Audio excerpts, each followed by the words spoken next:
Hi, my name's Mike Hadlow. I'm the artistic director for the professional theatre company here in Nelson. That is a small part of what this whole thing is about. Nelson is probably one of the most amazing regions in the country. Why? Its people, its businesses, its relative information about anything that you want is right here. Get on a plane, get in a car, walk, ride, do whatever you want, but come here because this is uniquely Nelson, and that's what we're about. It's the only place in the world that can be Nelson. Acting, it's my life. It could be your life, but preferably not. We don't want too many of you. I'm just kidding.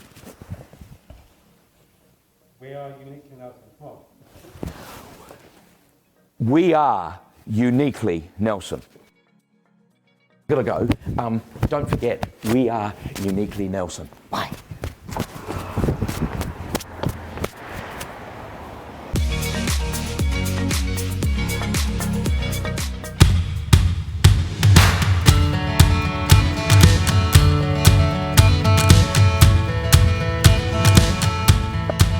Welcome to Talk of the Town, your insight into Nelson's heartbeat, presented by Uniquely Nelson.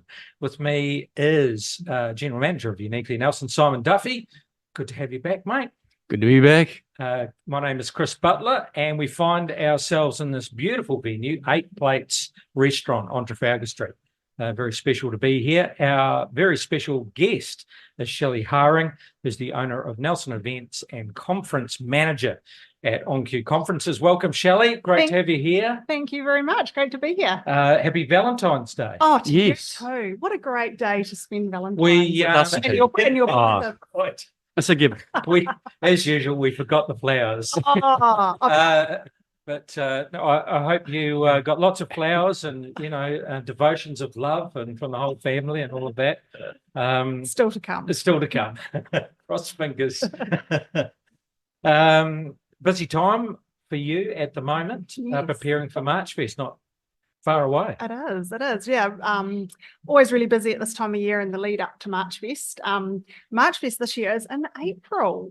So April the 6th. Oh, Yes. What was the reason behind that? Reason being is that Easter is in March.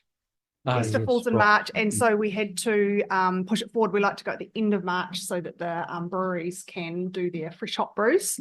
So end of March, but yeah, pushed forward just to the first weekend of April. So it's going to be March/April Fest this year.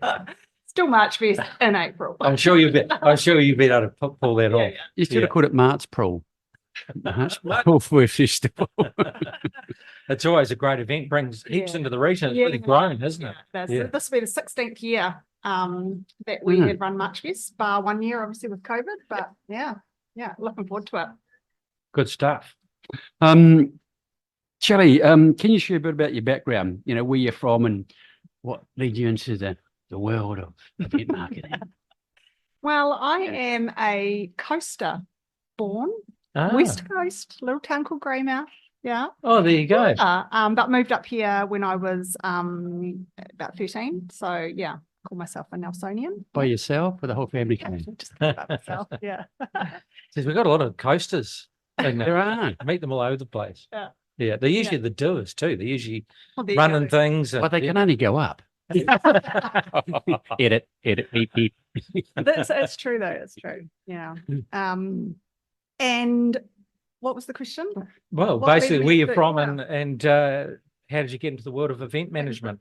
Well, my background is more in tourism and like customer service type roles. So I used to be a flight attendant for Air New Zealand. That was sort of my first that was my first career. Domestic, And then international? Domestic, yeah. Domestic, did that for, this is before 9/11. So, many moons ago. Did that for about 7 years and loved it, absolutely loved it. But that kind of led on to other like tourism type roles, worked in accommodation roles, luxury lodges, that kind of thing. And then that kind of morphed into the event management side purely actually by coincidence of talking to someone locally Lee that owns On Cue conferences, and talked to her. I was sort of looking for a new sort of role, and she said, we've got a role, and I jumped into it. That was 10 years ago. So Wow. so kind of morphed from tourism into events, which kind of all, works in with each other. Yeah. Still organising logistics, isn't it? Organising logistics and people and People, yeah. getting stuff done, really. Yeah. So you mentioned that you came up here at 13. So tell us about your schooling background and what you got up between then and now. Well, I went to Waimea. I'm a Waimea girl. So, and did I love school? Probably not. But after school, I went to Christchurch and studied at what was Sir George Seymour Tourism College. Yeah, right. I think they're still around. I don't know. Yep. And then worked in Christchurch for a bit and did a few bits and pieces. Lived overseas for a while. Lived in Canada. Learned how to snowboard. And then when I came back home, I studied at NMIT and did a diploma in tourism management. And then that has kind of led me into the roles that I've got now. Yeah. Very much all about people. Yeah, exactly. And you do have good people skills. Thank you. We worked together over the years. Sounds like Yuki Nelson. Yep. Now you're the co-owner of Nelson Venues and events in part on Cue conferences. Mm-hmm. How did that come about? Yeah. It's not, well, you've explained how it came about, but what drove you to venture into this space? So obviously I was working for On Cue and have done that for about 10 years. The opportunity to go into Nelson Events came up. The previous owner of Nelson Events sort of wanted to get out, wanted to move along, and the opportunity kind of came along. Originally Nelson Events was Nelson Venues and Events, and it was a venue management company. They created it. They saw a gap in the market for someone to look after venues and promote venues and hire venues out and things like that. So that was kind of the original concept of it. And then it kind of morphed into this event management kind of company. And so that's kind of where I've taken it, and then brought the various events that we own kind of under that umbrella. Because you had a role in working for On Cue. Yes. And then all of a sudden the decision is made, I think I might become a business owner. Yes. Yeah. So How did that come again? So I've kind of got two roles. Yes. Work for On Cue, yes, but also own Nelson Events. So they work in conjunction with each other, but separately as well. So how did that conversation come about? Where was it driven from? Just the previous owner wanting to sort of move on, and I was ready to take on, the next step. So it was all very organic and just kind of worked right place, right time, right timing, I guess. It just felt natural for you to take that lead. Exactly. So what do you find the difference is? Because you've still got an employer, but now you are the employer as well. Yeah. So you're having to run the day-to-day of a business. It's not just about. Yeah. I tell you what, it was the steepest learning curve I have ever had. And I'm quite proud of the fact that I'm still here 5-6 years later, owning a company, because I'd never owned a company before. I didn't know how to do taxes. I didn't know how to have employees. I didn't know, all of that. And I've literally just learnt that by doing it, I guess. And that's sort of the way that I've always done things. I don't know how to do it, but I'll just say yes and then work out how to do it. Big forgiveness later. And touch wood, it's worked up till now. Yeah. But it has been a really steep learning curve, and obviously throwing COVID in that as well. I very nearly threw the towel in a number of times, as I'm sure lots of small business owners did. But quite proud that we've come out the other side, and I'm still smiling. Yeah, tell us about that, because you did start getting involved with a few events, and you started building up a few from, taking them to a new level, like March Fest and Cider Festival and others. And you've definitely expanded, doing more and more, but all of a sudden COVID hits. Yeah. And then it all comes to a grinding halt. So tell us a little bit about that journey and then coming out the other side. Yeah, it was hard. It was really hard because it was so unknown as well. Like we hadn't done this before. We didn't know how to do it. We didn't know what to do really. And March Fest especially was at a really pivotal place because we had previously been employed as event managers for Marchfest for the previous owners. And so we knew the event, we knew how to run it and everything. We were just in that kind of crossover of we were purchasing Marchfest off the previous owners. Right. And so we'd just purchased this new business. It was all ours. First year in of us being owners, we had to cancel it. It was really, I mean, it was a decision that just had to be made. It was taken out of our hands, really, but it was heartbreaking. It was so, because we'd already done quite a bit of work on it, sold tickets, and so we had to just work through that process. What do we do? And we really looked to what other events, obviously, were doing around New Zealand, and everyone just kind of followed their nose, really, and just kind of worked it out. But yeah, then we cancelled it, came out the other side, and we've sort of almost been climbing a bit of an uphill since then to kind of get back to some kind of pre-COVID state. But yeah, we're getting there. But what made you hang in there? Because you mentioned you almost threw in the towel, and I could absolutely imagine why. Because it comes to a complete grinding halt, and then there's even when you're trying to put on events, there's all these regulations around it, like 1 meter apart, and you can only have a certain amount of people. So what kept you going? And especially in the events industry, those regulations were different to what any other industry was dealing with as well. Because remember they had you could have the groups or the pods or whatever they called them, and we actually threw around lots of different ideas.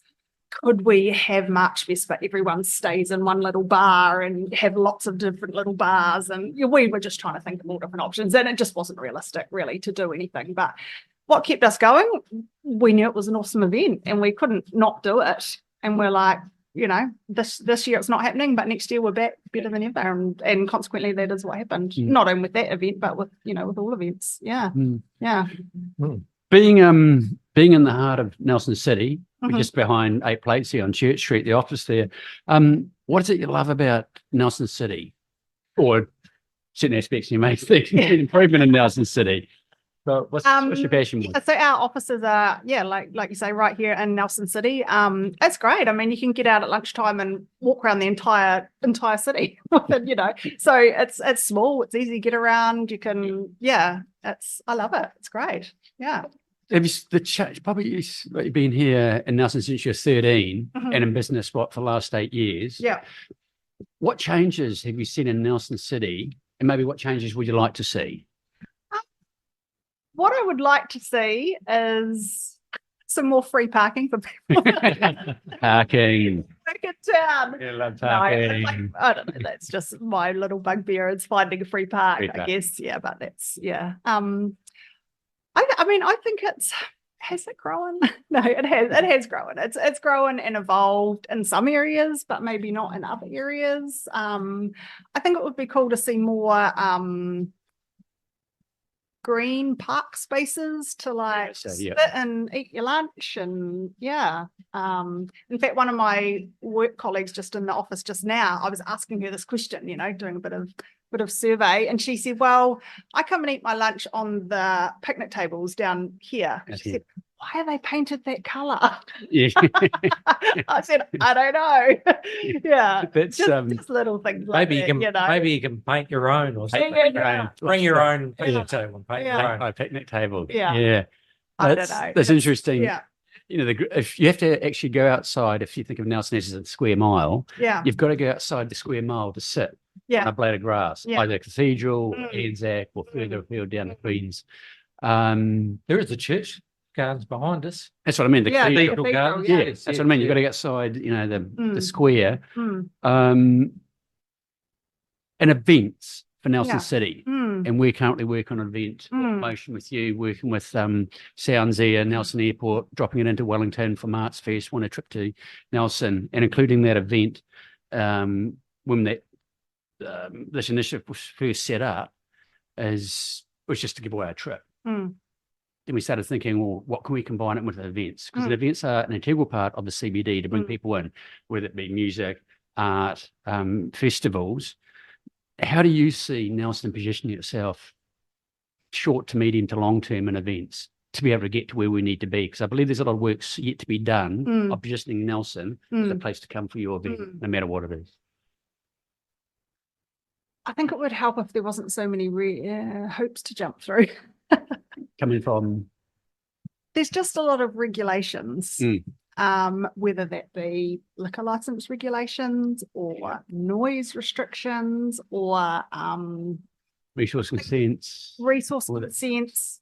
There seems to be a lot more no's than yeses in terms of getting things moving forward. That would probably be my, So rather than brick walls, we need to watch. We're concerned about this and this and this, but how can we help you? Yes, there seems to be lots of fantastic ideas and things that we could do, and let's do this and that. But they seem to kind of build a little bit of momentum, and then we can't do that because of that, or we can't do that because of that, or whatever, you know.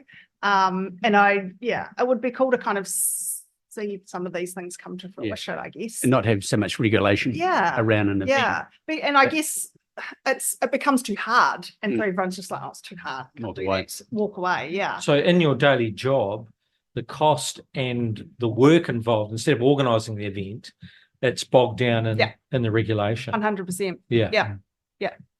Not always and not all the time, but a lot more time is spent on that than what could be on actually getting the event going and marketing it, and, you know, selling tickets and working out some cool stuff we can do at the event and that kind of thing. And meanwhile, you're filling out paperwork here and waiting for a sign off, waiting for people to sign off on things, and waiting for people to come back to you on answers to minute questions about things. And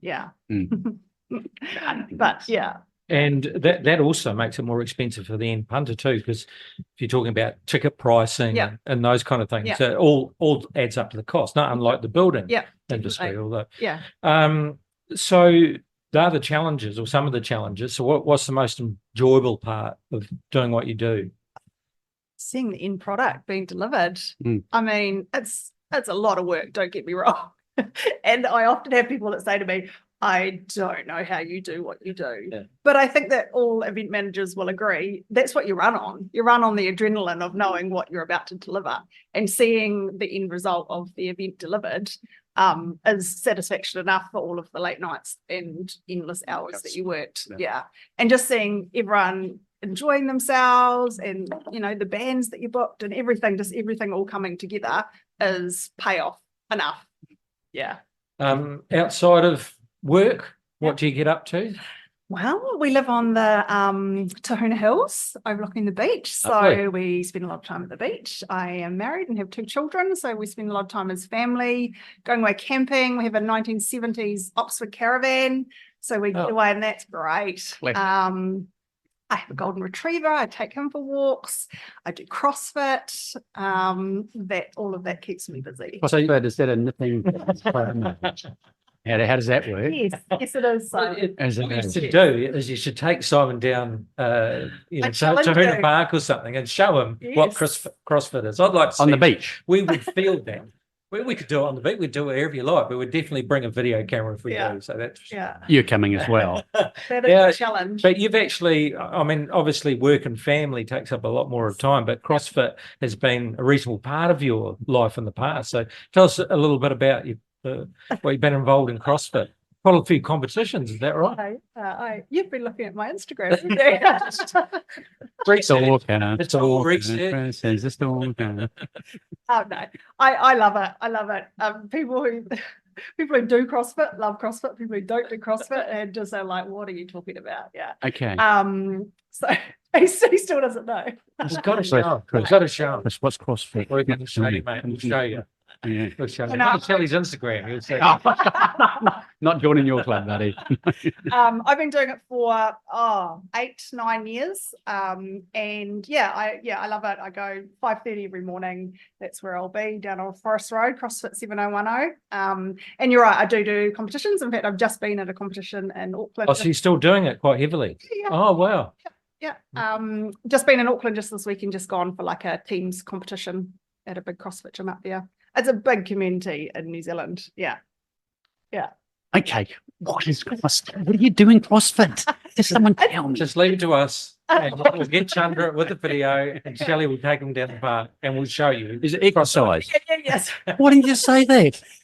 I would have thought the fit part of it might have That's right. been an indicator. What in a jigsaw club and if it's Yeah. sorry.